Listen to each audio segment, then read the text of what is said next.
ควรละกับการที่พยายามบอกน้องว่าทางที่มันควรจะไปมันควรจะเป็นยังไงนะพี่ขอฝาก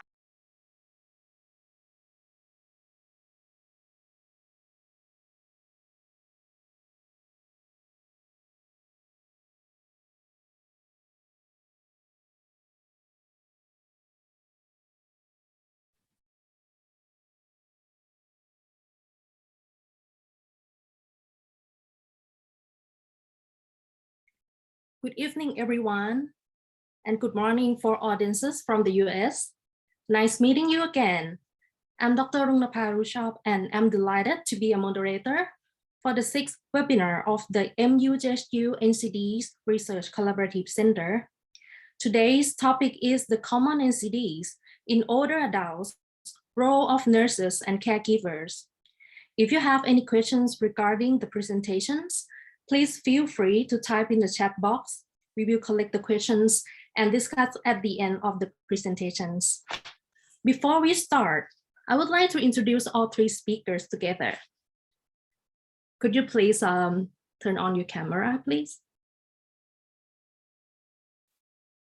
I think all three speakers are here already. Thank you. So now I would like to introduce all three speakers. The first speaker is Ms. Sirak Sitthichok Sakunchai. Sirak graduated a master's degree in gerontological nursing from Faculty of Nursing, Mahidol University. She is also a faculty member of the Department of Fundamental Nursing.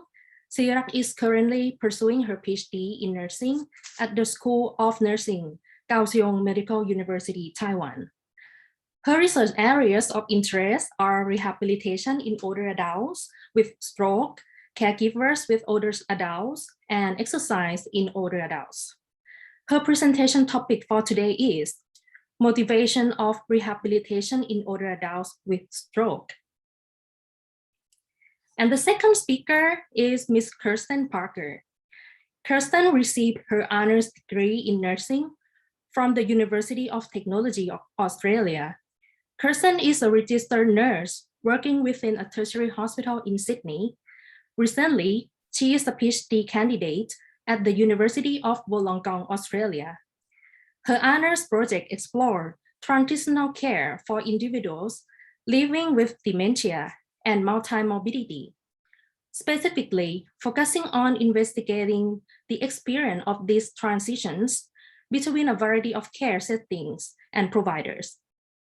Her PhD studies leverage off her honors work and utilize a clinical frailty registry and learning health system model to investigate current care trends and work to improve readmissions in frail older people. Her presentation topic is older people living with dementia and their transitions in care, the role of nurses and caregivers. And the last speaker is Dr. Martha Epchier-Zeller. She is an assistant professor on the research education track at the Johns Hopkins School of Nursing. Her clinical experience in cardiac and critical care has been the foundation of her teaching, and she earned the 2020 Teaching Excellence Award from the Johns Hopkins Nursing Alumni Association. Her research interests include an emphasis on psychosocial sequelae of advanced illness, advanced heart failure management, biomarkers of stress, and patient-reported outcomes. Dr. Zeller has current funding to develop interventions that use a strengths-based approach to support caregivers through goal setting, instrumental, and social support. She has methodological expertise in using mixed quantitative and qualitative methods to understand complex phenomena. In addition, she is a collaborator on several studies with faculty at the Johns Hopkins School of Medicine and Public Health that examine palliative care and end-of-life decision-making.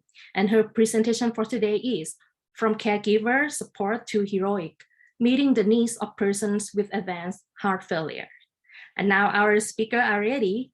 I would like to start with the first speaker, Ms. Sirak, please. Thank you.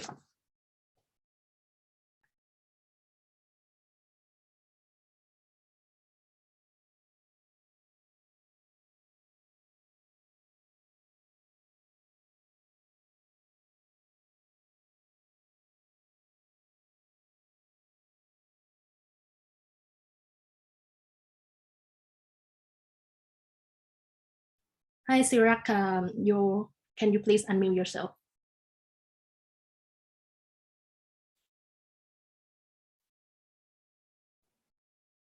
Hello, it's okay? Yeah, Yes. now we can hear you. Thank you. Yeah. Good morning, good evening, everyone from Taiwan. First of all, I would like to thank the Faculty of Nursing, Mahidol University, for inviting me to be a speaker. I'm really honored to be here today. Today, I would like to share the topic as motivation of rehabilitation in older adults with stroke. And I will share my research experience about motivation rehabilitation in stroke patients. This is my outline today.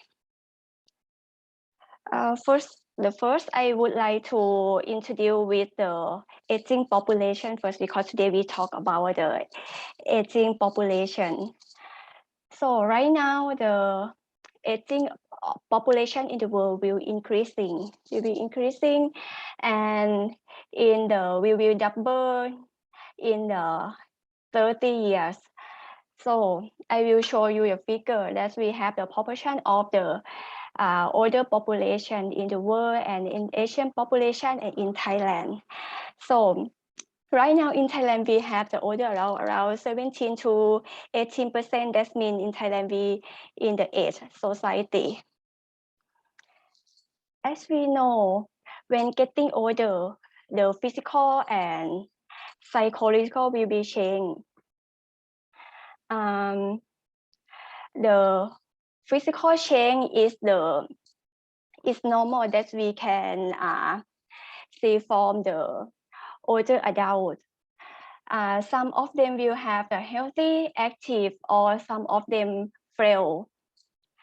And for a psychological change, they will have a cognitive impairment like the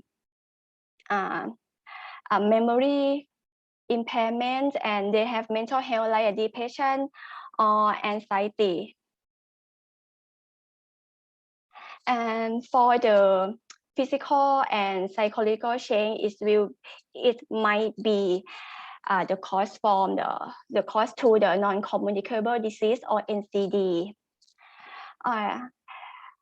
NCD, as we know, as a chronic disease, it tends to be of long duration and are the result of a combination of genetic, physiological, environmental, and behavioral factors.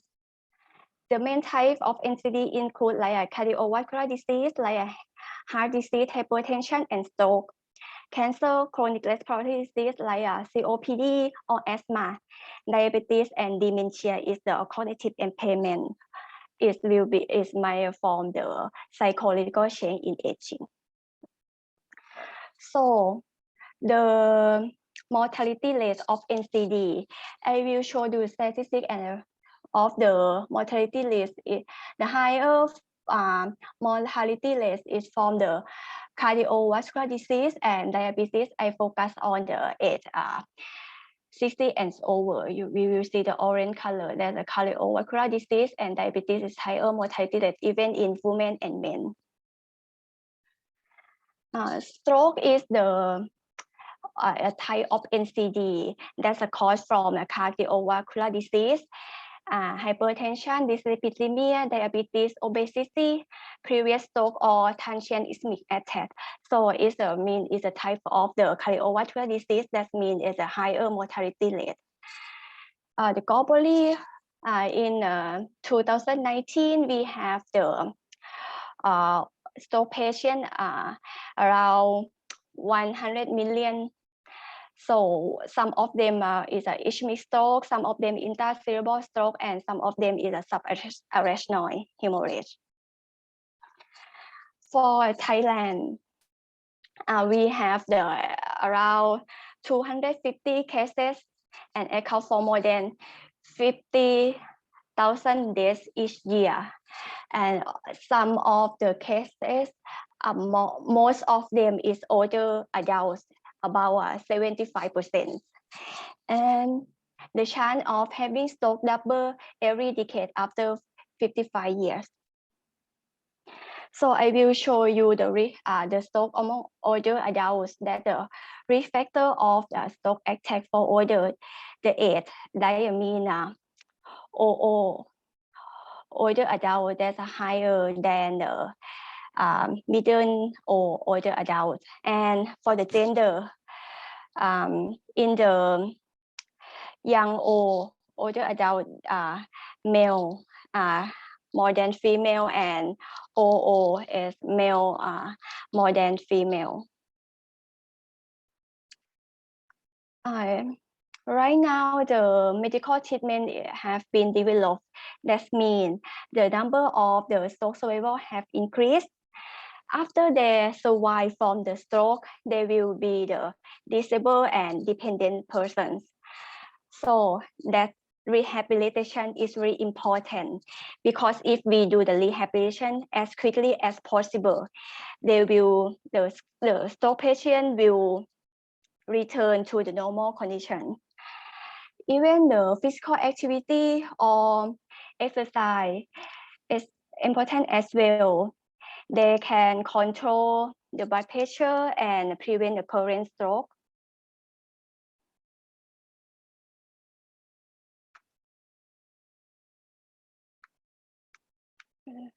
Excuse me. As I mentioned before, that stroke rehabilitation after stroke is important. I will share the key success of rehabilitation after stroke. We have the barrier and facilitator of stroke recovery. After stroke event, we have the family and caregiver as the fundamental person that have to take care of them, and we have a healthcare provider and healthcare system to take care of them, including a community. So from the barrier of the family and caregiver, they have to face immediately or urgent situation with their family, like have one stroke survivor in their family, they will stress and it's burden of them as well. So they lack of any knowledge and any support.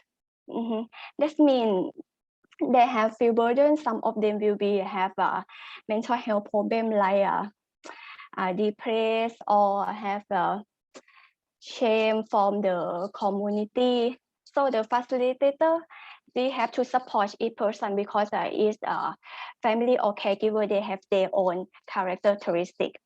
Even we have to support the family caregiver, like give them the knowledge, or when the post-discharge, we have to educate them to take care of the stroke survivor, and medical care should to support them when they stay at home, even the community support as well. The second is healthcare provider and healthcare system. For the barrier, sometimes when the stroke patient go to see a doctor at the hospital, they have a time limitation, appointment time, the poor communication with the physicians, and sometimes they mistrust about the treatment. Sometimes they have the financial problems. So the facilitate them is we should do the standardized care and care coordination, caring provider that they need. Provider the more time, give them more time about the communication with the family and patients. For the community, sometimes we lack of the referral system or the fragment service, and sometimes post-discharge is from the hospital to the community is not discontinue. So we have to, and the funding is a big problem as well, even in the family or healthcare provider or healthcare system, even the community. So the facilitator from the community is like we support like a transportation them to take them to see a doctor, to see a hospital to do rehabilitation. And we have the environmental modification, like older adult with stroke, we have to need some assistance or aid, like help them to do daily activity and community support, like healthcare provider in the community, and community resource, we should support them, like they have a rehabilitation center in the community. This push and pull factors of the rehabilitation after stroke. So efficacy is the theory that for the individual that they can perceive and have the confidence in his or her own ability to complete a behavioral sequence to achieve a specific goal. And another push and pull factor is like a feeling of depression, fatigue, or exhausted, or it's like they don't have power or energy to do the rehabilitation. Another is the low motivation. If they lack of motivation, they cannot do activity including the rehabilitation at all. I will suggest you as a self-determination and goal is the goal achievement to motivate older adults to do rehabilitation by themselves. These are motivation and self-determination. Motivation is the word is reserved from a motive. That means needs, desires, wants, or drive within the individual. Actually, it's the motivation is the process of stimulating people to action to accomplish the goal. There are two types of motivation. First is external motivation. External motivation as a person often do the activity or do something with the external factor, like they receive the reward or they get a punishment. For the internal motivation, the person will do something from internal, from their inspiration. It's like their interest, curiosity, concern, or enduring ideas. They don't need any reward or punishment at all to support their do activity. So that means if they can do the activity from internal motivation, that means they have passion, they have a activity, and it's a prolonged effort. It's very, very benefit from them. This is the self-determination theory. As I show you, that motivation is they have three phases of the self-determination theory, like motivation. Motivation is the lack of the motivation to do anything. And then extrinsic motivation, they have the external factor to push them to do some activity. And they do activity and get the external factor very, very often until they pass from the extrinsic motivation to the intrinsic motivation. That means they do the motivation with the interest, enjoyment, interest, satisfaction. And this theory also mentioned about the human needs, like a competence, autonomy, relatedness. If they have three components, they will approach the intrinsic motivation as well. I have an experience to do the motivation rehabilitation in older adults. I conduct the research in the hospital, in the rehabilitation ward. I design the intervention based on the self-determination theory. So I encourage them to do the rehabilitation by themselves and educate them to how to do rehabilitation. And I assess 3 time points, like a pre-test, post-test 1 and 2. That means 1 week and 2 weeks after getting the intervention. The result is shown that from pre-test, experimental group and control group, the score motivation score is not different. It is not different.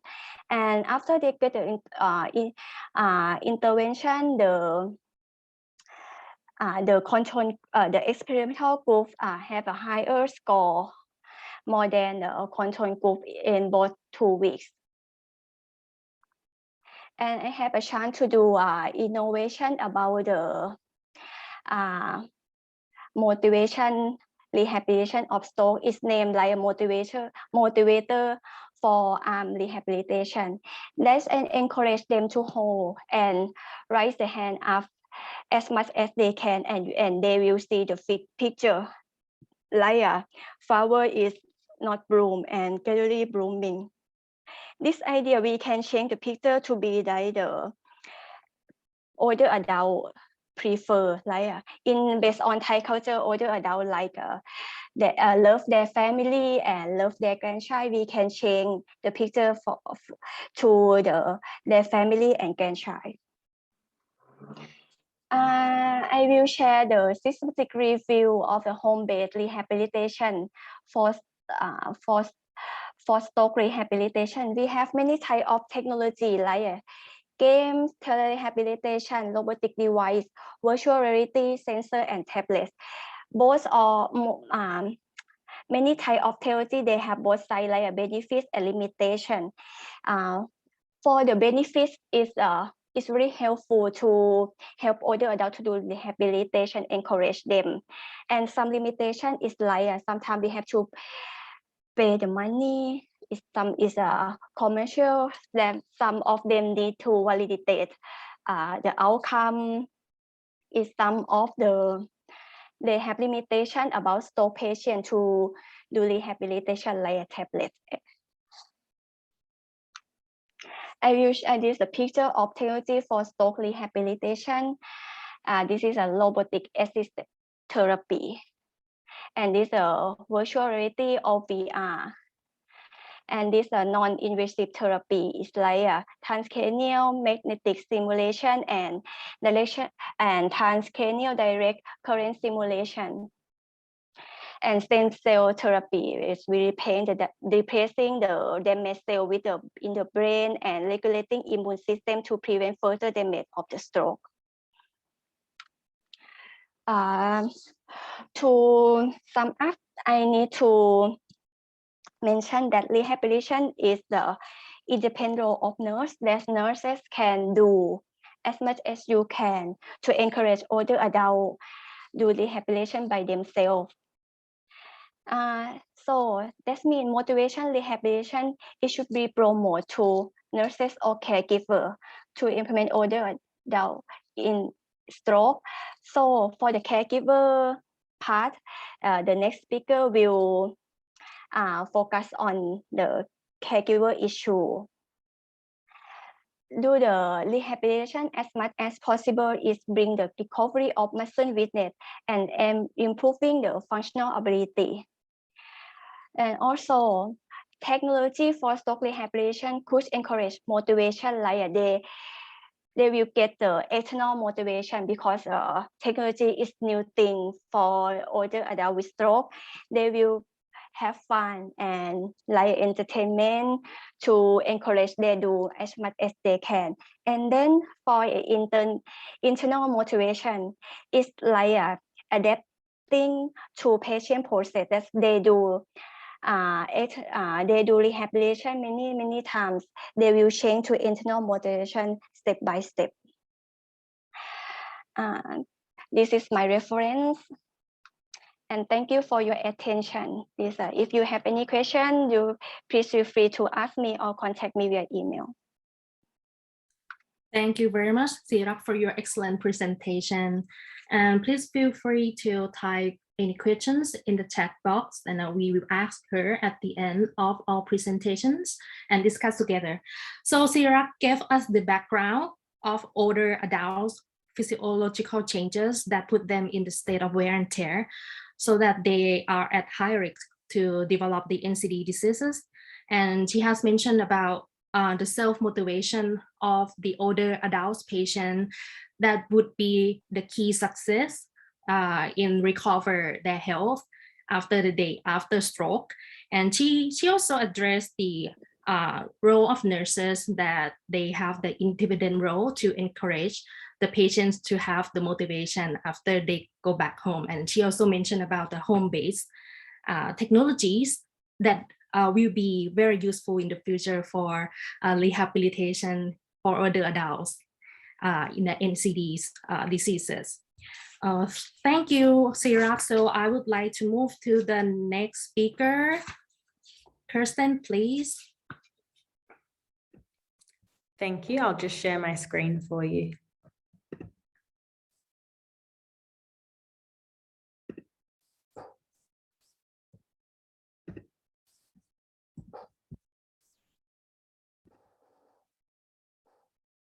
Great. Can you see that there? Yeah, that's perfect. Perfect. Well, thank you for the introduction and hello from Australia. I'm here today to speak to you about the non-communicable disease of dementia and the role of both nurses and caregivers in the context of transitional care. So firstly, dementia. So the non-communicable disease of dementia is increasing worldwide at alarming rates. It's estimated that currently 50 million worldwide people have dementia, and that by 2050, that is set to triple. Dementia sufferers experience a number of different changes, and dementia is costing healthcare systems around the world billions of dollars. Dementia care is highly dynamic as a result of the complexity of the chronic illness itself. There are nearly 10 million new cases every year. And for us here in Australia, dementia incidence is increasing and is predicted that 650 people would join the dementia population per day in 2056.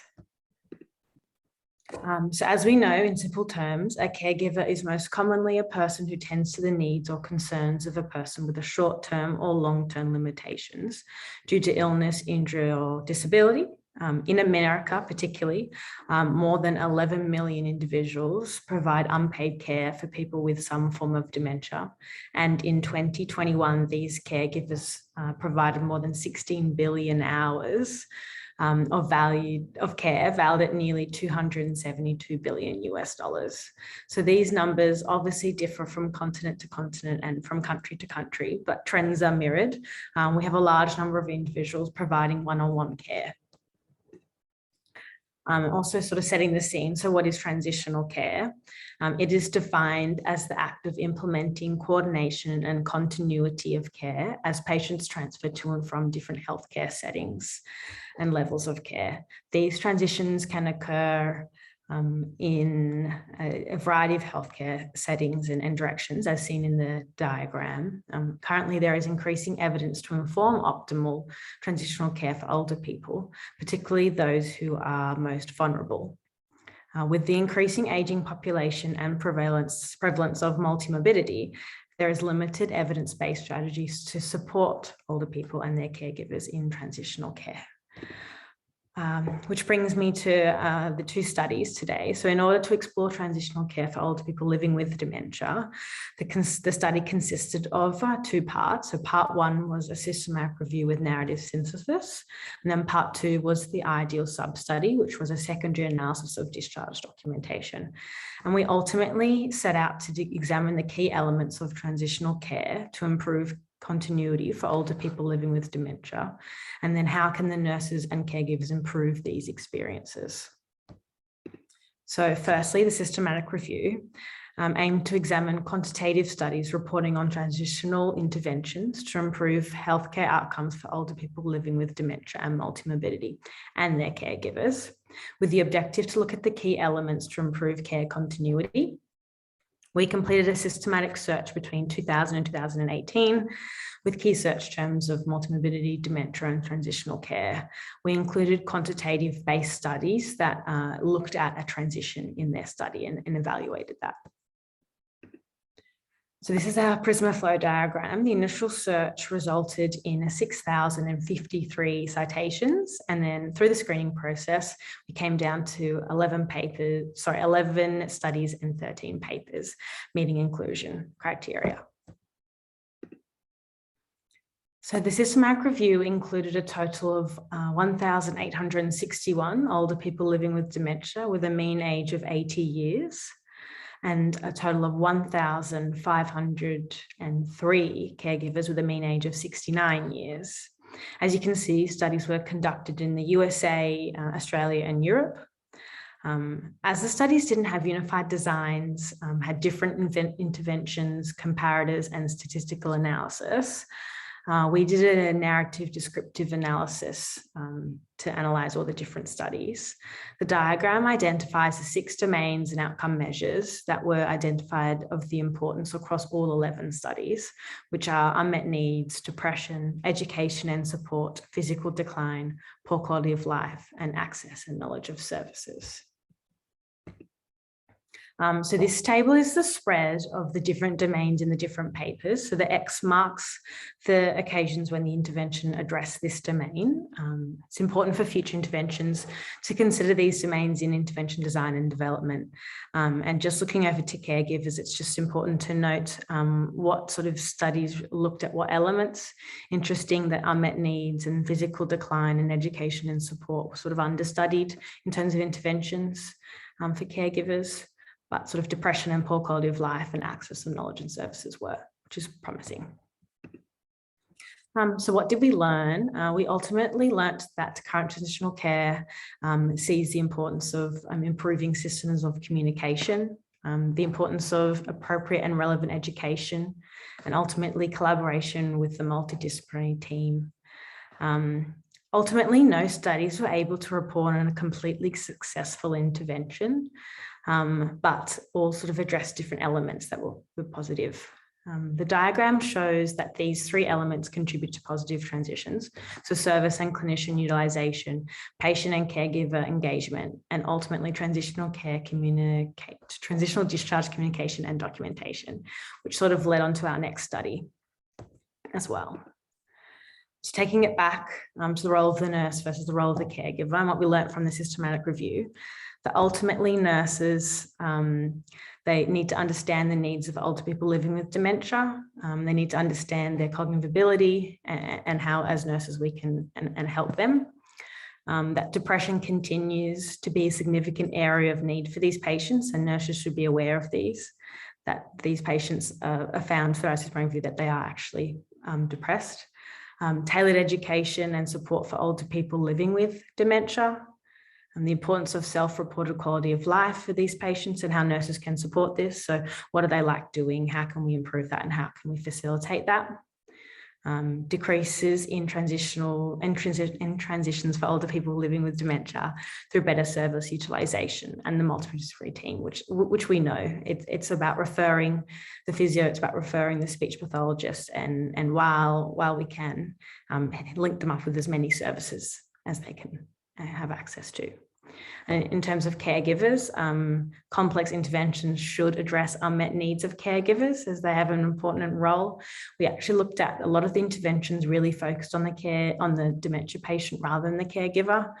And it didn't sort of have lots to do with the caregiver, sort of just use them as a touch point.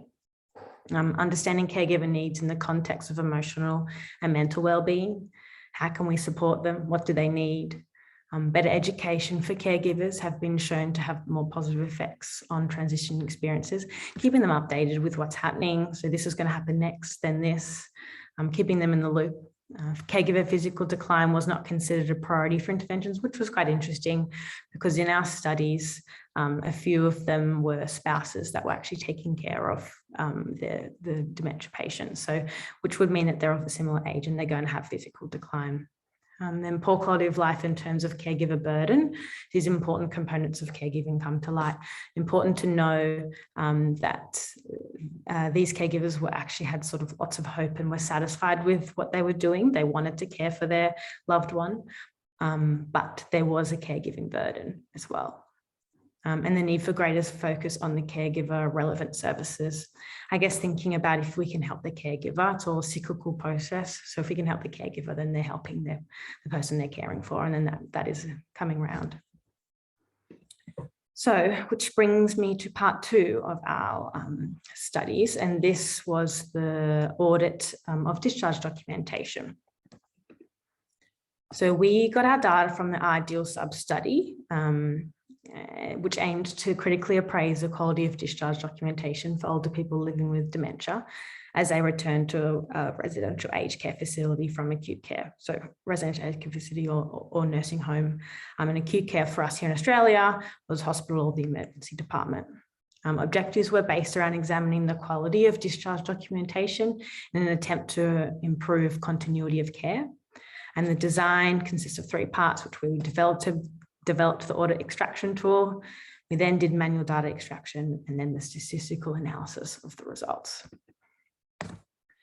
So the method, so we collected and collated all discharge documentation, which was collected during the IDEAL randomized controlled trial, which was organised and run previously. But throughout the trial, they collected all the various discharge documentation linked with the participants that were in the study. So we looked at each participant and we took the index discharge documentation. So their first presentation to hospital and then discharged back to the facility. That's what documentation we included. We then developed the core elements of discharge documentation, which you can see in the table. This was derived from systematic review, grey literature, manual searches, academic databases, health policies based in Australia, and previous discharge documentation audit tools that we found online. So we deemed these elements to be sort of imperative to include in discharge documentation in Australia. That's what our best practice is. And then we developed the audit extraction tool and quality rating matrix. So these elements form the basis of the audit extraction tool, which you can see in that table. And then we had a quality rating attached to each of these elements. So it was either rated poor, adequate, or excellent. So for example, if medications were documented, that would be a yes/no response. And then we rated that quality of that information, whether it was poor, adequate, or excellent. And we had a data dictionary and rating rationale developed so that we had something to look at throughout the whole process to make sure that we were keeping in line with each other. And these were all audited by 2 independent auditors. So the results, this is a flow chart, a total of 297 ideal trial participants. And looking at who had a transition, the paperwork was all together, etc. So left a total of 60 participants with 60 corresponding different forms of discharge documentation.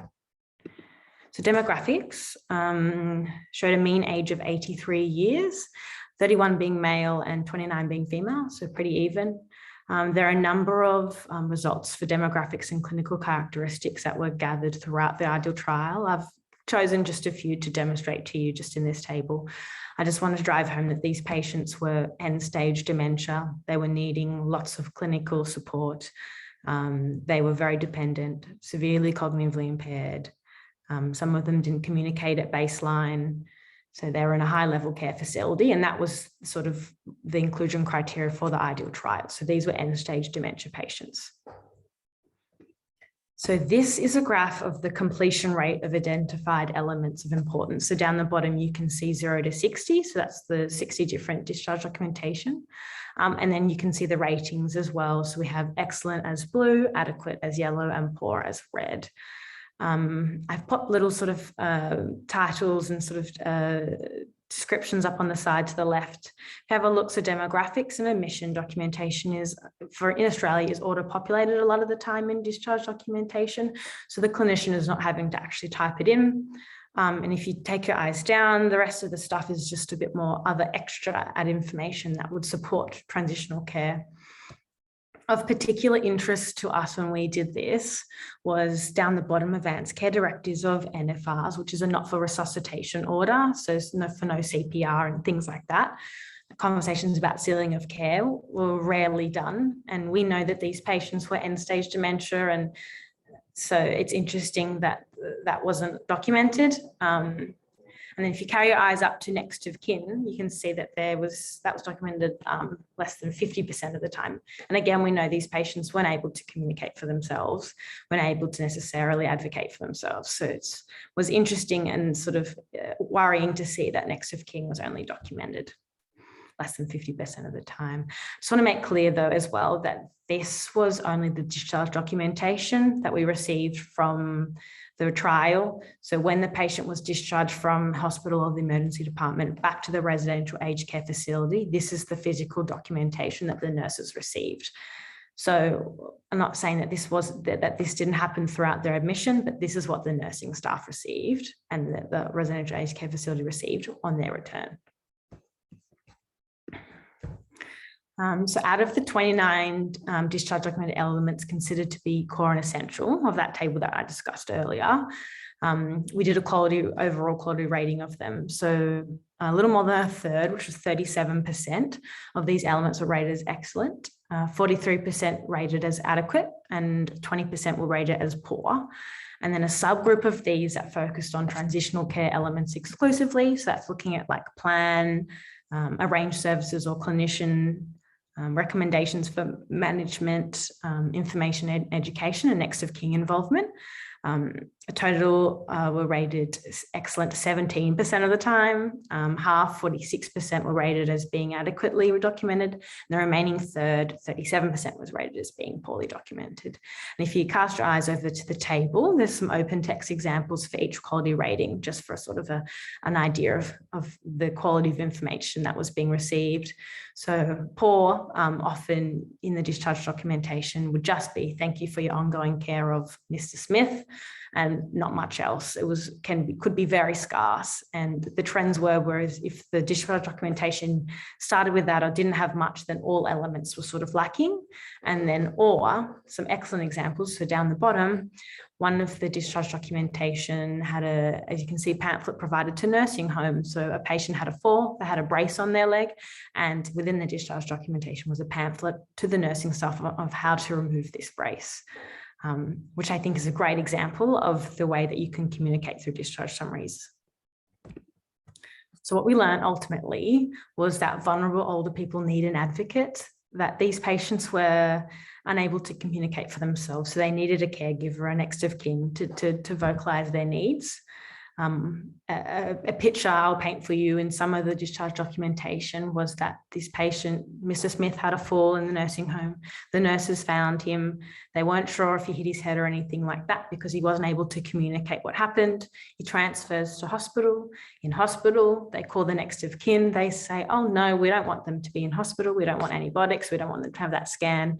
Make them comfortable, send them home. And so it just shows that there's sort of a waste of services almost in sort of not having an advocate and not contacting and not having sort of clear descriptions of care that's sort of determined early on. There's incongruent expectations and capabilities. Often clinicians would write in discharge documentation very brief summaries and expect that the nurses and the staff receiving the patient knew what was going on and knew exactly what they meant, which is often not the case. Addressing the information needs of the aged care settings, ultimately establishing a plan of care and the role of the importance of the multidisciplinary team, which I think we're really driving home to refer services and link up with services. Ultimately, quality assessments demonstrate poor standards of documentation and the need to develop a program of care delivery that is unified across the care continuum to ensure that from one health setting to another, communication is the same, terminology is the same, education is the same. And then, so taking it back to the role of the nurse versus the role of the caregiver, this study ultimately found that nurses have an important role to encourage coordination and care continuity. They can refer the social worker, they can refer the physio, they can, in the community, link them up with services. They have a great role to support these people. Being mindful of how transfers may be more complex for patients with different backgrounds and conditions, and how appropriate education for both the patient, caregiver, and family is needed. So in this context, our patients were sort of end-stage dementia, not able to communicate well, so making sure that the nurse is taking the time to explain as much as they can. Transitions in care will occur, we know that, and nurses have a prime role in facilitating it to be a positive experience. Advocating for our patients through detailed documentation of care requirements and handovers, where we can, just making sure that we are verbalizing the needs of our patients and documenting that. Effective discharge planning and utilization of community services and the multidisciplinary team. Again, and then caregivers, being an advocate and a voice for individuals living with dementia. They know them best, so listen. ensure conversations around ceiling of care. So for us in Australia, that's advanced care directives and not for resuscitation orders are discussed early on so that we know the ceiling of care and we know what needs to happen for these patients. An important role in advocating for individuals living with dementia and their preferences and needs. They often don't have a voice. We heard that these patients don't have a voice, and the caregiver, the next of kin, is that voice. And being engaged in care decisions and understanding that they hold an extremely valid position in patient outcomes. They can be the difference. They know these patients, they can vocalize what they need. These are the two publications that came from this research, and then these are the references. So thank you very much for your attention.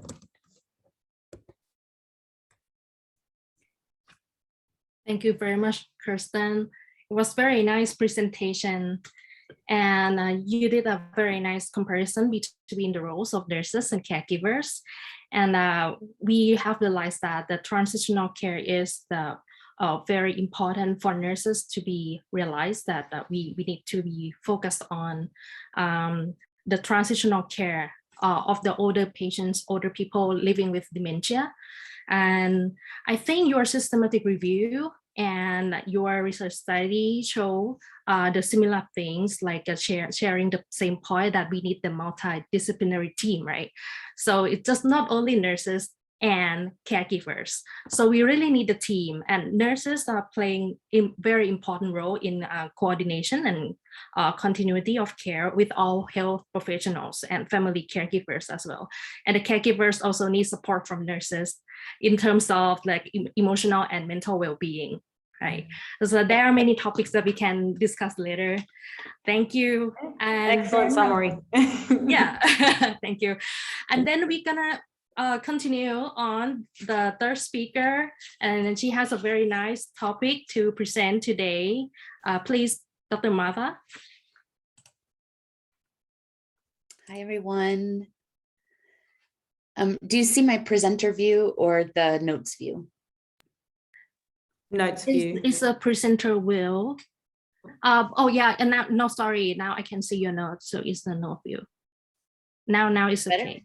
Yeah. Okay, better. Wonderful. Well, thank you so much for having me today. And I feel a little bit bad that I'm the one who's awake in the morning and you guys are all up so late. So I'll try to keep my comments brief.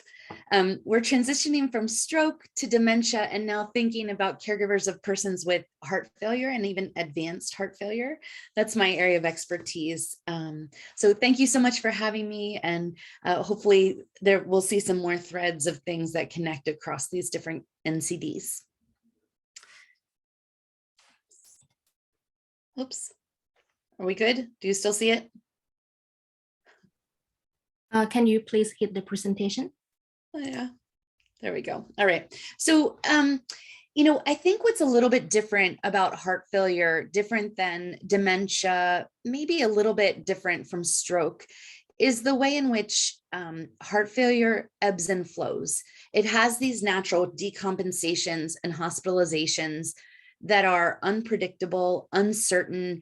And so prognostication or understanding when heart failure patients are getting sicker or approaching death is very difficult. But one of the ways we can know is through the caregivers. We can understand how much more caregivers are having to step in to support the needs of the patients. And so this is a really nice graph it's based on the trajectory of illness work that has been done in palliative care, but now thinking about where the caregiver's needs fit into that trajectory. And so really thinking about how when a patient has a decline, it's suddenly the caregiver who's stepping in. And so at all those transitions, just like the other two speakers mentioned, that's where we see a lot of caregiver involvement, and where we also need to be stepping in to support the caregivers better. So not dissimilar from these other conditions, there are a few key needs for heart failure caregivers. And I want to talk about what we've done to address the needs. So I'm going to be brief about what I think the needs are. There have been a lot of caregiving interventions that have focused on helping the caregiver take better care of the patient. And those are good interventions. But what they don't provide is support for the caregiver themselves as a unique individual who is connected in a family, but themselves has needs. So I think we need caregiver targeted services to augment patient targeted caregiver services. And these services have to be tailored to the specific needs of each caregiver and their care recipient based on the functional limitations of the patient, comorbidities, and a host of other situations. And in the case of the US, although I think this is probably true in your countries as well, interventions need to be sensitive to certain social determinants of health. In our case, usually that's underrepresented minorities and those with increased financial strain. Particular support as NCDs such as heart failure reach advanced stages, that support for the caregiver kind of needs to shift, and it needs to shift because really the focus of care in some ways becomes the caregiver. But it's really hard to know when that will happen in heart failure. Maybe a little bit easier in dementia. You kind of see things, slowly declining, but still difficult to know when. None of us have a crystal ball. And so interventionists need to be adept at being able to tackle these difficult topics, such as end-of-life specific needs. And then finally, I will say, as we think about how to address the needs of caregivers, we don't want to create more burden. We don't want to create interventions or tasks that pull them away from the things that are important in their life or that bring them joy or value. We don't want to create a situation where we're adding to their sense of burden. We want to be efficient and high value. So with those things in mind, we developed an intervention that was blandly called caregiver support, but it was developed for caregivers of advanced heart failure patients. And so these are some of the things that we developed. We did some qualitative studies, we did some work with stakeholders, and this is what we landed on in terms of our intervention. We decided that a focused intervention over 10 weeks was important, but it needed to start with holistic assessment and rapport building. So we spend one whole visit just listening to the needs of the caregivers, really asking them about their life, what they're balancing, who the care recipient is, and really getting to know them well.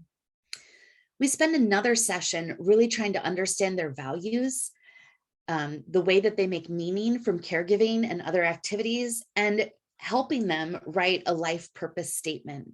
And that life purpose statement helps us then set goals, prioritize goals for their own self-care needs. Then we start thinking about how their social support could be more involved in caregiving or in helping them achieve their own self-care needs. And then we think about what are the tasks of caregiving that could be assigned to someone else. So kind of like Kristen's comparison of what the nurse does and what the caregiver does. In some ways, the caregiver could become a care coordinator, thinking about how to involve cousins and aunties and community resources in the care of the patient, or so that they can take time for their own emotional health, physical health, and well-being. In our intervention, we also think about planning for future needs as transitions to end of life may happen. And so each visit starts with getting to know you, really listening, talking about what's been going well and what hasn't, and then setting an action plan for the next 2 weeks. So we meet virtually, a nurse and a caregiver. And so this is our first visit. We call it our whole person assessment. We want to know you as a whole person. And you'll see that caregiving is just one small aspect of what we think that these caregivers might have going on in their lives. And so this is a guided discussion where we really try to get to know the caregiver as a whole person. And then at the end of this visit, the caregiver sets an action plan to focus on one thing that will either bring them joy, help them focus on their self-care, or help them set aside something they've been doing in terms of their caregiving and sharing the load with someone else. So this is kind of the way that we help them write a goal for that visit. And then the next visit it's kind of like a card game. Each of these is like a stack of cards, and underneath each stack, there's a list of questions. And so the caregiver gets to pick a topic, and then they answer questions that are in each of these domains. And through that, we help guide the participants to write a purpose statement that is supposed to be an overarching statement for their lives, kind of like you might write a research statement for a grant or a research project. What is an overarching way to describe your values and what motivates you towards the future? And from that, we can then set an action plan to think about what is something small that you can do in the next 2 weeks to focus on yourself and help you live within your life purpose. And then the next activity is mapping social connections. So we ask caregivers to think about, who do you talk to? You know, who is on that famous phone? You can't see it. Famous phone. Who's texting you every day? And are you involving them in your caregiving? Or is there a way that you could involve them in, meeting your own self-care needs or talking about the challenges that you face? And then in the next ring out, the next circle out, thinking about, okay, who's someone that you don't talk to every day, but is someone is reliable, maybe someone who's even offered to help you and you've just never taken them up on it. And then thinking even one circle out, who's someone you haven't talked to in a while, but that they would really care about what's going on with you and the care recipient. And then through that activity, we then write an action plan about getting in touch with someone in the next couple of weeks and talking to them about what's going on with the care recipient, the caregiver, and making a plan for support. Oops. And then the last thing that we did was identify these 6 areas, very similar to some of the previous work, of needs that caregivers commonly face. And some of these are biased, I think now, by our own nursing values. So of course, as nurses, we value medication organization. But what we learned in our study is that the caregivers are not as worried about medication organization. They're worried about how to transition their meals to heart healthy meals, or how to get help in the home because they just feel so overwhelmed. And some of them are worried about healthcare decision making and how to think about the future if the patient were to get more sick. So we've identified community resources and we try to help the caregiver get connected or think about that social network and how that social network could be involved in these different types of caregiving needs or tasks. And so what we did was we developed the intervention, we tried it out with 3 people, and then we conducted a waitlist control pilot trial with about 30 people. We recruited 30 people during COVID, which was kind of a miracle, from our heart failure clinics. And we assigned them to either a waitlist control or an immediate intervention. Then the immediate intervention folks, they participated in the intervention for 10 to 12 weeks. And then there was crossover. And so the wait list then got to start the intervention, and the immediate intervention, they didn't get any more intervention. They just kind of went into a maintenance phase. And then we reevaluated everyone at 32 weeks. And so here is who ended up in our study. So you can see that even though we recruited 30, between informed consent and the start of the intervention or randomization, we lost 6 people.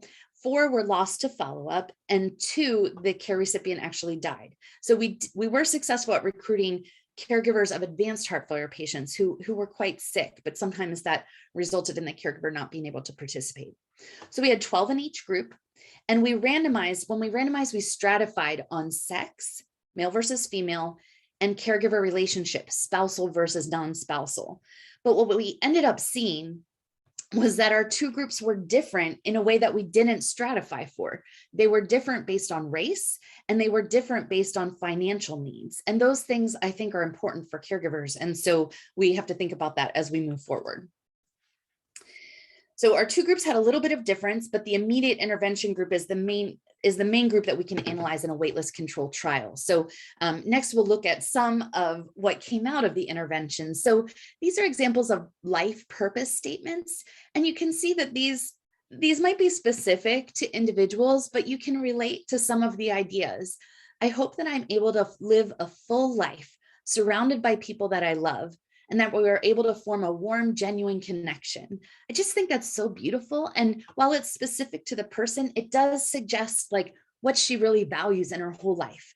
And then the second person is a little bit more religious. And so those religious values come out, that she wants to be at church and be more spiritual with her family.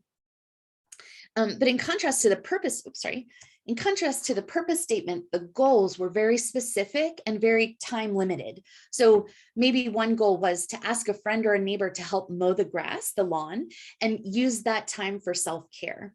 Or go on a date with my husband, where the husband wasn't the care recipient. The care recipient, I think, was her father. So, prioritizing other relationships, or scheduling an appointment for her own primary care needs. So purpose statements are much bigger. Specific goals were much more finite. And then here's just a word cloud. Oops, is it going to show? Maybe not. There it is. A word cloud of those purpose statements. And you can see that some of the main values or central ideas are kind of coming out there, which I think is really beautiful. So based on our participants, we did recruit a total of 38 people and landed with a sample size of 24. And I think a lot of that was about the pandemic, about recruiting by phone instead of in person. But we did find some things worked well for us in our trial. For instance, caregivers really enjoyed remote intervention visits. And just in the same way that I'm able to talk to you in Taipei and Thailand today at such crazy hours, I think caregivers who also have many different challenges and needs, they enjoyed meeting by Zoom. And we provided tablets at the beginning of the intervention, and that facilitated a couple people, although most of the people did have a device that they could use. But we were able to help folks who didn't have access to Wi-Fi get access. A remote data collection was also really feasible. So we set up surveys through RedCap, and we're able to email the surveys to caregivers. And if they weren't able to complete them online, then we contacted them by phone and finished the surveys. We also did some biomarker collection, but I'll pass on that for now. And then in terms of acceptability, we had a really high retention rate. So everyone who started the intervention completed the intervention, which was wonderful. And we got lots of positive feedback on the interactions with interventionists and activities, lots of engagement in the activities, and some good suggestions for improvement. Oops. Let me go back one. Well, I've lost my main slide about the intervention effect, but I can tell you that we had a good effect size of 0.8 on mental well-being, that we had a good effect size on reducing caregiver burden of about 0.4, and a good effect size on changing caregiver self-efficacy, which is kind of what we think is helping drive change for caregivers. And so what we didn't see change as a result of our intervention was a change in the focus on physical health of caregivers. And so what we're doing is doing another iteration of a pilot intervention, and we're going to see if we can influence a few things a little bit differently. So one of the things is the way that we stratified our randomization. So previously, I mentioned that we stratified on sex and on caregiving relationship, but we realized we probably need to think more about race and financial strength. And then emphasizing physical activity in our intervention. So actually now during our Zoom calls with caregivers, we're going to take 3 to 5 minutes to do a physical activity, even just a stretch, even just a few moments of physical activity, and then set one physical activity goal and one self-care goal during each visit. And then finally, emphasis on fidelity. So the more you do interventions, the more you realize how important it is that it's all in a manual.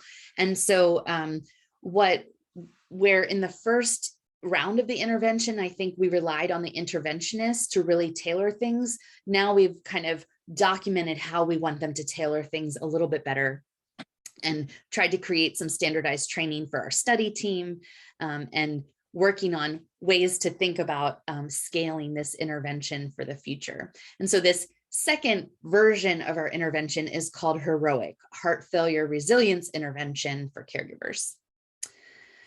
So I guess just to summarize all these 3 talks, what can we learn from this really targeted intervention, which is not really ready to scale internationally yet? What can we apply? Well, I think, as you're thinking about your own clinical practices, or maybe ways to apply what I've done to different populations like dementia and stroke and other NCDs, really, there is an absence of caregiver assessment in standardized care. And so it's really you might not get an hour to spend with a caregiver, but understanding the balance of responsibilities that the caregiver has, are they caring for small children while also caring for a parent? And then also understanding their own emotional and physical health when you're asking them to then further support the needs of the care recipient. Their values, the things from which they derive meaning and purpose, really help caregivers connect to what drives them in caregiving and outside of caregiving. So we can't ignore those things. And I think in the US, sometimes we avoid those types of conversations about values, meaning, and purpose. They feel too religious. But it's really important. And we have to speak the language of the caregivers, not just what makes us comfortable. Social connection. So really asking, it's such a basic question, but it really can help a lot. Who could you ask to help you with some caregiving tasks? Or who could you connect with that you haven't in a while because of focusing on caregiving? Somebody that would really make you happy, make you laugh, or do something fun that you haven't gotten to do in a while. I think all of our clinics can learn more about community resources. A lot of times the community is doing caregiver support really well, and we could just do a little bit more to connect with them.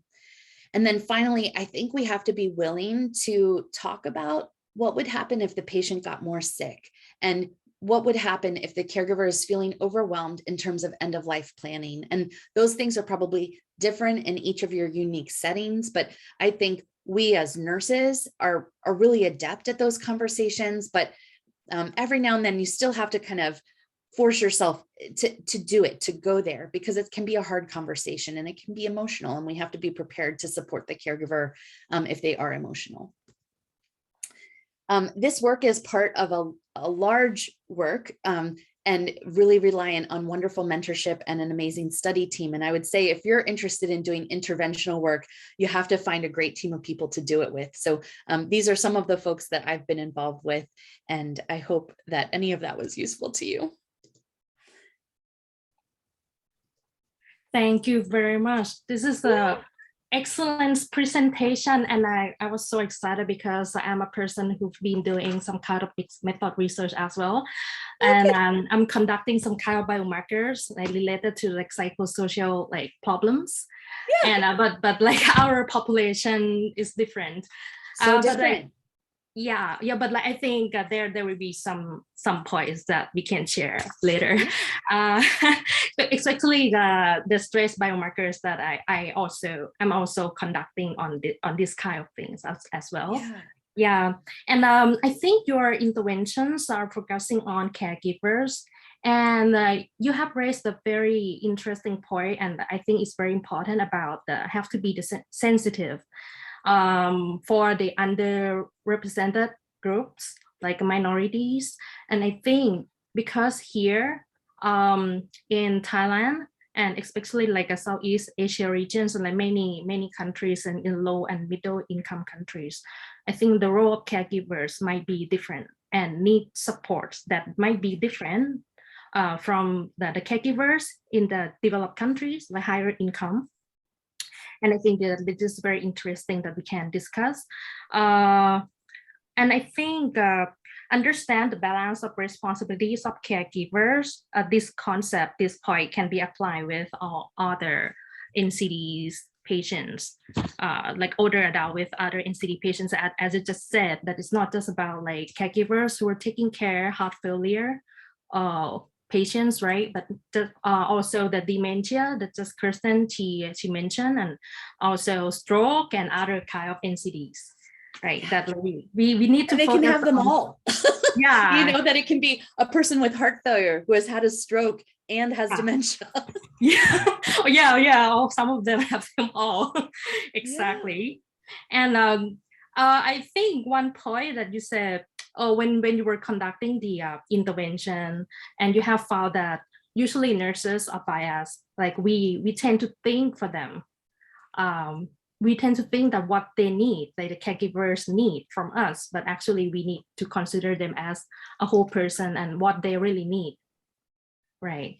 Yeah.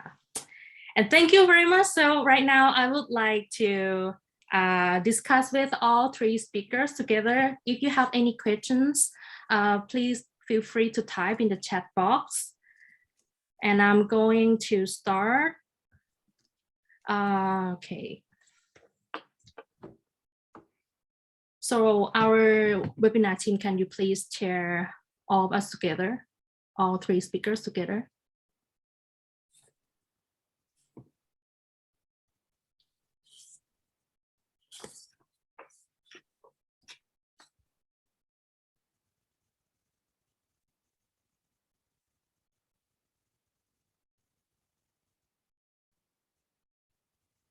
Okay, so the first question I would like to ask Sirila, but all of you can share your opinions. So Sirila, in your opinion, what are the key factors for Thai older adults to be motivated for rehabilitation after stroke?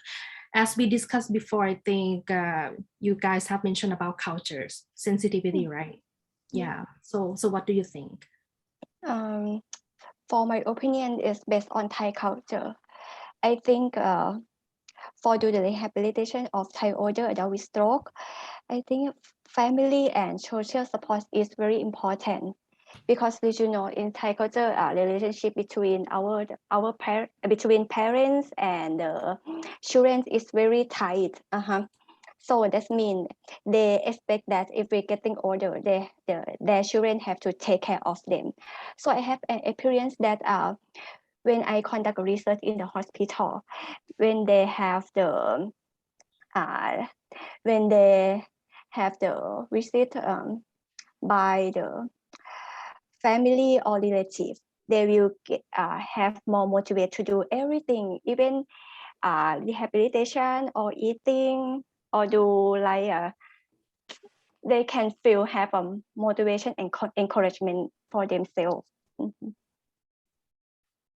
So you think that they need support? Yes, right? From family and social. From family, from caregiver. Yeah. So what's about if some, it might be not common in Thailand or in Asian countries that usually older people live with, their family members.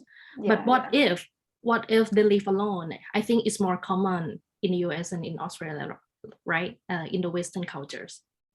So what do you think that would be encourage them to have that motivation to take care of themselves, like to do rehabilitation or even come to visit to the hospital?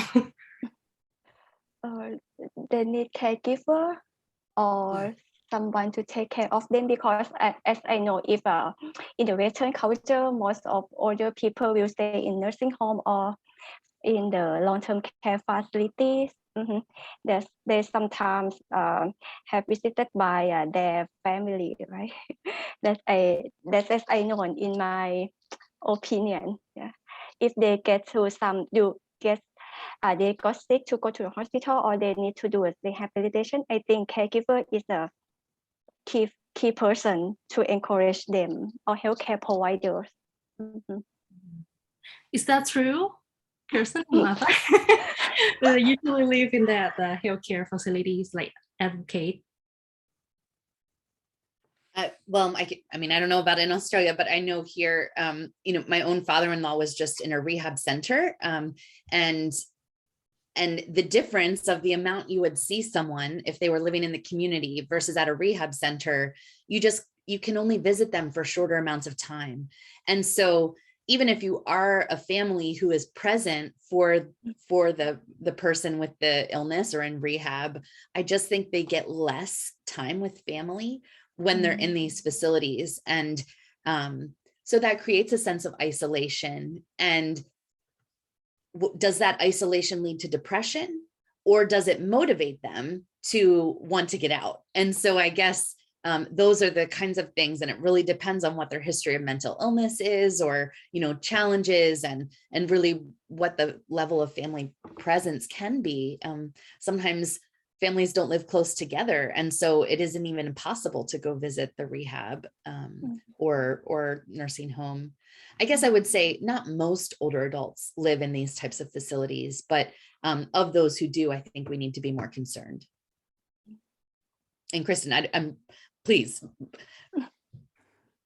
for I guess Australia? What do you think? My patients, dementia patients, they have a caregiver, they have a next of kin, they have someone looks after them, and it gets to a point where that is not attainable and doable anymore in Australian culture. And a nursing home, a residential aged care facility is sort of like the next step. I know that would be different overseas in different countries, but sort of it gets to a point where they are needing more support and more care. And there's actually lots of high level nursing facilities that these patients are sort of transferred into. And then the relationship between the carer and the patient changes, definitely. I guess recently, as of late, it's been a lot harder because COVID has changed visiting rules for here in Australia. So for a long time that no one was allowed into a lot of our nursing homes and our residential aged care facilities. So that would have created a big burden. And I would argue that the caregiver is still involved and still the voice of reason and still the voice for dementia patients, but their role changes when they move into a facility. And so I think some caregivers find that hard to adjust to because they no longer can control everything that happens, but they also have a level of burden that happened previous to that because they would have been so run down or they've been looking after this person for such a long time. And so sometimes in Australia, we do things called like respite. So a patient may go into respite or rehab for a few weeks to give the caregiver some break / help the person sort of develop and reach certain goals, and then would be transferred back to home, so back into the community and linked with services. So that is something that I think is really great that we do here, is a respite. So it's respite for the patient, it's also respite for the caregiver. All right, thank you very much. So actually, Martha, you asked a question in the chat box, right? That you have mentioned about the barrier. You find sure. barrier So this and is translator analysis difficult. Would you like to share with us more about this point?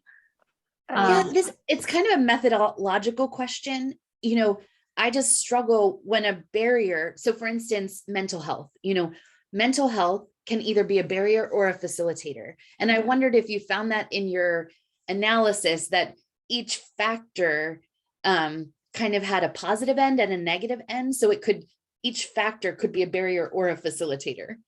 Yeah, yes, I agree with you, Professor. And I think you have a clear understanding on the facilitator and barrier. So I think every factor, they have their own direction. As like all relationships, it's every factors can be the facilitator or barriers, depend on its direction. It's like finance. If we have a low finance, that means the barrier, right? If we have a more than budget, or we have a good support in finance, that means in the facilitator. Even you give me an example like emotion or mood as well. Yeah. We have to consider it with the direction we get the support, or we have some factor they have the negative direction that will be the barrier. Yeah, I find it like it's a really useful way to have a conversation, but it's really hard to write about. Yeah. I think so, since it's a bi-directional. Right? Yes. Yeah. Yes, Right. it depends on we have to do some use like factor analysis. Yes. So the next question from Sawalak, she said, she asked the question that, according to your experience, what are the key challenges of family caregivers in order to do rehabilitation for older with stroke? I think all of you can answer these questions, even though like she was focusing on the stroke, but like let's start with Sirak first. Yes, for my experience, I conduct research in a nurse, with the nurse and with the stroke in the hospital. So I have some experience to meet the family or family caregivers. So I think we should support them, even the knowledge, such as how to do the rehabilitation of older adult with stroke, how to take care of them in every aspect, including we don't forget to support their mental health, because they will get a burden when taking care of the older elderly patients. This my opinion. How about you, Kirsten? What do you Yeah, think? so I guess Yeah. and for dementia patients and in my research, challenges of family caregivers, I guess because of the disease process of dementia can change a lot over the course of the disease. So from onset to then sort of end stage can look very different. So there's lots of different challenges that you would face along that process and how they would look. I know in sort of like what we found in our research is that lots of interventions that help caregivers in the community, because I would say that that's their main role when the patient is able to be managed in the community, they have their main role there. Lots of challenges sort of and interventions looked at addressing the needs of dementia patients rather than the needs of the caregivers. And I think that there is a big sort of space for, much like Martha's study, to look at sort of the caregiver needs as well and supporting them as well.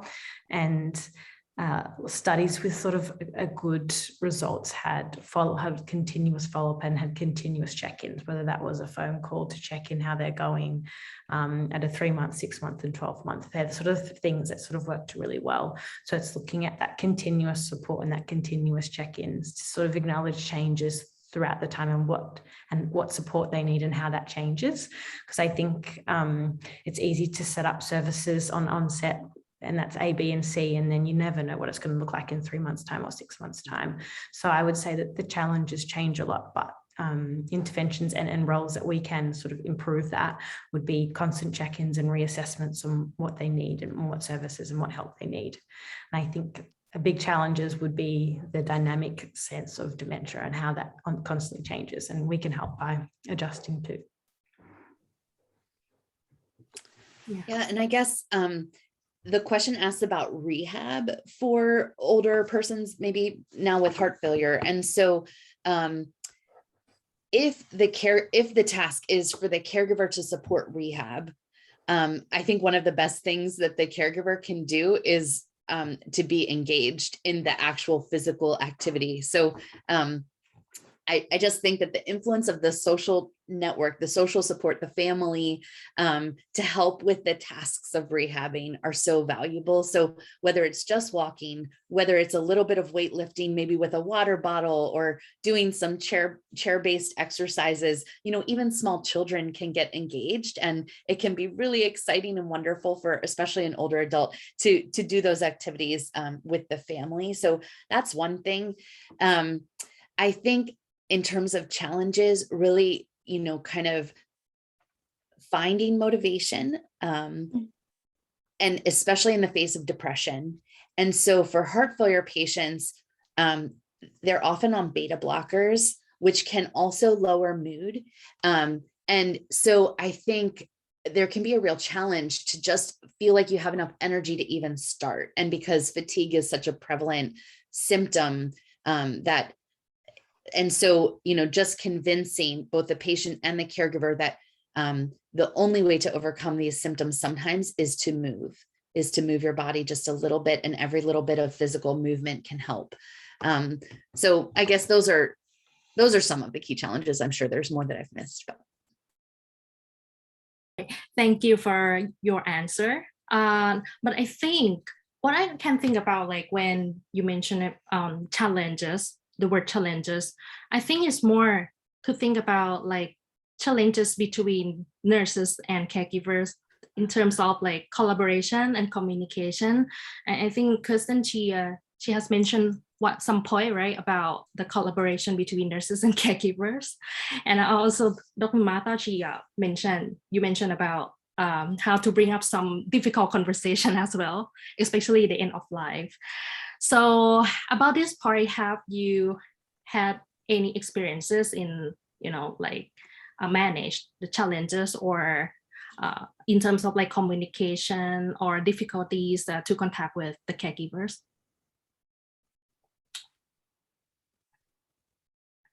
Do you mean specifically about end-of-life conversations or just in general? it can be general or some conversations. Yeah.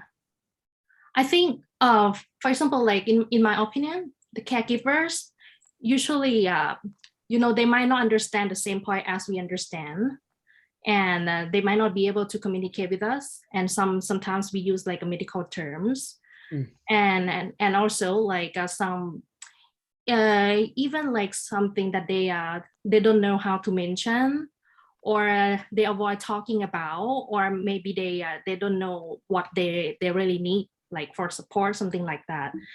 Yeah. So have you had any experience like like having the problems to communicate with them, with the caregivers? Honestly, I think the best thing you can do is just give them a chance to talk about it. So in my experience, caregivers are often constantly trying to interpret symptoms to understand what it means for the patient's future and for their own future. And so I think it's okay to just ask, do you ever worry that your loved one is going to pass away soon? Like, are you worried about their end of life?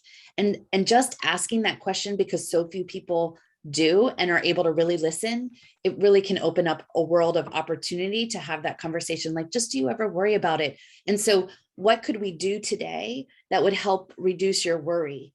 So one of the things is thinking about, okay, how could we plan for specific treatment options? Or how could we bring more people into your caregiving needs? And could we just have an open conversation? Would you like a nurse to help your family have a conversation about what this might mean if the patient were to get worse? That's what we've done. And I think it's such a gift if you can open up that conversation with families. Most families, sometimes it's really hard, but. Yeah. And like Kristen, you mentioned about like caregivers being a voice for dementia, for people living with dementia, right? And you also like place a question here. Probably you feel that, caregivers might feel obliged to be a caregiver as well. Yeah, I just sort of thought, because I think in a bit of sort of, as a role of like being a spouse or a partner or a son or a daughter, sometimes it can feel like it's your responsibility, or you feel obliged to care for an older person that's needing assistance. And I was just curious in Martha's experience if she's found that people are more willing, or if it's more of an obligation, or they feel like they have a duty to, because I think that's just a very interesting thought process. And then how can we sort of help those caregivers that obviously already have this burden before even starting to caregive, thinking that they have to be this person's help. And I just think that's an interesting conversation to have, and to sort of adjust how we can help them. It makes me think, do you know the Pixar movie Inside Out? Yes. And in this movie, there are pure colors that represent emotions. And at the end of the movie, sorry for the spoiler, at the end of the movie, what they realize is it's the mix of emotions that's more deep and authentic and important. And I think for caregiving, that's so true, that there's always some level of responsibility and obligation, but there's always this mix of, this is the person I love and that, has had an important role in my life. And if I wasn't there for them, who would be? And so there's this way that caregivers and patients can get much closer during caregiving. And that's a very powerful thing. But then there's also when, Kristen, in your example, when you shared, like, sometimes it just becomes too much. And then the transition to a facility is critical, and it really relieves burden. So I don't know. I just always think when we try to dichotomize too much burden or benefit, we lose that the mix is really what people experience, Yeah, I would agree. Actually, in our bit of our research, found out that sort of, I guess, caregiver burden is there, but it's important to not mistake that for people not having satisfaction in their life and looking up and not loving that they get to look after this person. Yeah. I think that's a nice sort of blend between the two, like you said, of understanding that caregiver burden does not mean that they are not happy. They are still satisfied and they want to, but there are obviously challenges that they face. Yeah. Yeah, thank you. I'm sure that like caregivers for older living with dementias, they have to face many challenges. Actually, because I have my grandpa has dementia, so I know that like we have many things. And actually, being a voice is not easy for a caregiver. Yeah, and sometimes like to get to know the needs of the older themselves are actually not easy for to understand as well, especially when they have dementia. And sometimes I think in terms of our culture, I think they actually mentioned that like in Asian cultures, older people, they feel like they don't want to show their weakness. Yeah. They don't want to show their weakness, right? Yeah, To their yeah. family, especially like younger their children. Yeah, So they're it's still difficult. strong. Yeah. Yes. They don't be like a dependent person in my thoughts. Yes. Even my grandparents as well, they don't want to share some weakness to grandchild. They need to be like a independent person. They can do everything by themselves. Because if we think like that, they will support them every activity. It seems like they cannot do anything by themselves. It makes them have a depression or anxiety or mental health like that. Yeah, to have even more problems. Yeah. Okay. So thank you. So the next question, I think from Sarita, how do you initiate to talk about end of life care in older people with heart failure? I think this question is specific to Dr. Martha. Yeah, I think we maybe already hit on it. Just I think there are certainties in life, and the American joke is death and taxes. Those things are certain, and so everyone faces death, and especially with a mix of advanced illnesses with multimorbidity, and especially if someone's had a hospitalization, then it's important to say, look, this might be something you're worried about. Let me tell you why I'm worried about you. And let's see if we can make a plan together so that we're prepared. We hope for the best, but we plan for the worst. And that's cheesy, but it really is true. It really helps people if they know there's a plan in place just in case. So did they feel like rejected the truth? Like they don't want to listen? That happens sometimes. Sure. So, I hear you, but that's not what's happening with my husband, or, like, sure, lots of people need that, but he's doing better. So, yeah, there can be some denial too, but I would say most people, if you open up the conversation, they've at least thought about it. And so they want to tell you how they've thought about it and be reassured. Oh, do you usually contact them like when they come to visit in the hospital, or you do it when you do the home visit, something like that? We, so in our intervention, if the caregiver brings it up, we'll have the conversation with them. If they don't bring it up, the time that we bring it up is after we've gotten to know them, usually on visit 4 of 5. And when we're talking about future decision-making, and then also in visit 5, when we talk to them about, moving forward, what might come up in terms of caregiving needs, what could you plan for? How could you get others involved? And so as a nurse, when I was an ICU nurse, when I was seeing people in outpatient clinic, I would never do it on the first visit. I think you need to build rapport and get to know the people pretty well, but I wouldn't be afraid of the conversation. I mean, heart failure, the word failure is in there, So with stroke, same thing. If you've had one stroke, you are at risk for a future stroke. In dementia, you know that there is a decline. And so let's talk about that. And then let's focus on the good stuff. Let's focus on quality of life. And let's know that we've made a plan just in case.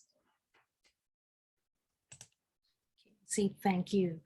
So I think another question, have you encountered the situation where the primary caregiver is often changed? If so, how do you manage in that transition in terms of caring for the patients? I'm not sure which speaker that. I think for any of us, right? I think A for caregiver all. change. Yeah. Silak, would you like to start first?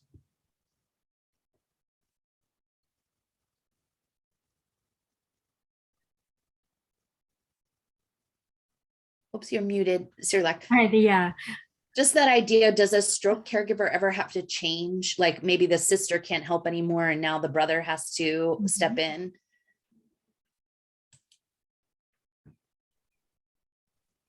I see. Okay, so probably she. Pardon. Can you hear my question? Can you hear? Could you please ask me again?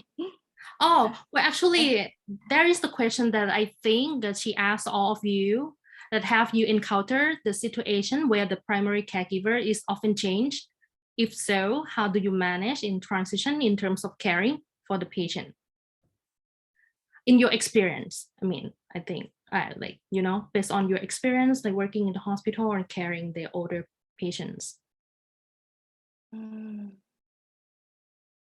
Or you usually like, they usually like, you know, just one person, like same person.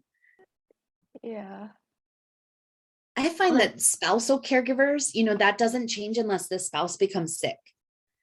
But sometimes if it's like a child that's caring for a parent, something will change with their own children and then someone else has to step in. But if there's a daughter who is also a nurse, they're going to be the caregiver. We cannot avoid that. No, we all have to be the caregivers. We all have to be a caregiver, right?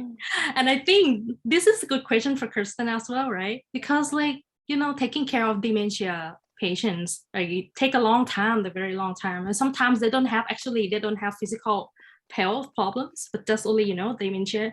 For example, my grandpa, his body is very healthy with his brain, you know, so he cannot really help himself. And that would be a burden for one person. So have you had any experiences to see that, like, you know, primary caregiver has changed?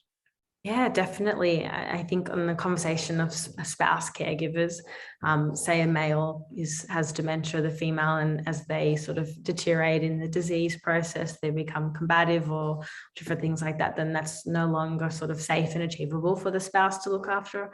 And then maybe a son has to step in, or the caregiver has to change, or they're one on 24-hour care or different things like that. So it definitely happens. I guess as the nurse, we have a really important role in my experience. Just be open with our communication. And I think that we feel very comfortable in medical situations, in hospital, in anything medical. It's my home. So I feel very comfortable. And I think it's easy for us to forget that that is a foreign environment for other people. And they are very uncomfortable in that environment. And I always have to remind myself that while I am very comfortable and oh, this is what's happening, A, B, and C, and can be very sort of clinical about it, it's important to sort of realize that while these caregivers are changing and then say someone new comes in, it's important to start all over again and explain what's going on. And I think that the time we take as nurses to explain and provide support and listen, I think sometimes all you have to do is just listen to their concerns and hear them. And that's all they actually really want. They just want someone to listen, and you can have a conversation about what you can do out of your scope of practice and what you can do for them. But I think in the end, sometimes they just need someone to talk to. And I guess it just drives home as nurses that we have such a therapeutic role for our patients. We are in such a beautiful position to really sort of provide positive experiences in hospital and sort of be a resource for them. So after the doctors left, sometimes in the past, the doctor's gone and they said, oh, they said this to me. What does that mean? And oh, yes, well, they came in and they flew out very quickly. I'm just a bit, what is happening today? And so we just have a great sort of opportunity to sort of sit down and say, oh, well, you're not alone in that. Here we go. This is what's happening. And yeah, and we can really build a rapport. So I guess coming back to the question, I've kind of gone on a tangent, but caregivers will change. I guess coping with that transition would just literally be giving them education, explaining what you're doing, and I guess sometimes starting from scratch if you have to, and I guess finding out the knowledge that they know and then building on that. And one really, Kristen, I just beautifully stated. And I'll just add one piece that sometimes it becomes an emergency. Like, let's say the caregiver is hospitalized. A strategy to avoid an urgent situation is to start involving more people in the caregiving from the beginning. So we call this team caregiving. So how can the family, and maybe this is what you're doing with your grandfather, Luna, that if you develop a plan for the team family to come around the person who has the acute needs, then there's always a backup. And that way, let's say there's something wonderful, like maybe there's a school dance, and the parent wants to go see their kid do the dance. That way there's someone to fill in for caregiving needs during that time. And I think the more you do that before there's an urgent need, the better prepared the family is for just addressing anything. Definitely. Thank you very much. That's a great summary yeah, and answers. And I think I have a last question. Actually, it's my personal question for Martha. What kind of biomarkers have you been collecting for your project? Sure. So we have used non-invasive biomarker collection. And so in past studies, I've used saliva, and that is gross and people don't enjoy it. And then in this study, I've used sweat. And so sweat is pretty interesting because it can be collected in a small bandage type patch that can be worn for 3 days, but we haven't done the analysis on it yet. So, it's still pretty novel to do the analysis on sweat, but the collection is much more easy, less gross. And so caregivers were very open to it. Personally, I just don't want to stick caregivers for blood unless absolutely necessary. But I have also seen blood spots where you do just a finger prick and a sample collection on a blood spot. And I would be open to considering that in the future. But in terms of the actual biomarkers we've looked at things like C-reactive protein, biomarkers of stress and resilience like IL-6 and IL-10. We've looked at cortisol. Cortisol is very difficult because of the diurnal variation. And then TNF alpha and there's one more I'm forgetting, but anyway, so a slew of stress and inflammation related biomarkers. And I would say I've only done small studies, and the value of that research is pretty limited in small studies. So I think bigger studies are really needed. Yeah, that's very interesting. I'm sure you're collecting like inflammatory biomarkers related to stress. Yeah. Oh, and so this is a very excellent discussion for this webinar. And I think thumbs up right now. And I don't want to keep Kirsten like on people in Thailand to stay too late. So thank you very much again for your presentations today. And I would like to ask for more collaboration in the future. So like I think all of you have the very excellent jobs, like excellent research works. And I also would like to thanks like a University of Wollongong and JSU School of Nursing, and also Kaohsiung Medical University. And thank you for all audiences for joining us today. We are going to have like 4 more webinars this year, so please follow us on Facebook, YouTube, and Twitter. And this recorded will be available on our YouTube channel. And we will see each other again on the next webinar. And I would like to ask you guys to register. So the next session will be NCD's management in low and middle income countries. and it will be in June. So please follow us for more information. And thank you very much for today. And have a good night and good morning for Martha and the people. Wonderful. Thank you Have so a great- much. It was wonderful. Yeah, thank you very much. Thank you. Thank you. Bye. Goodbye. Bye bye.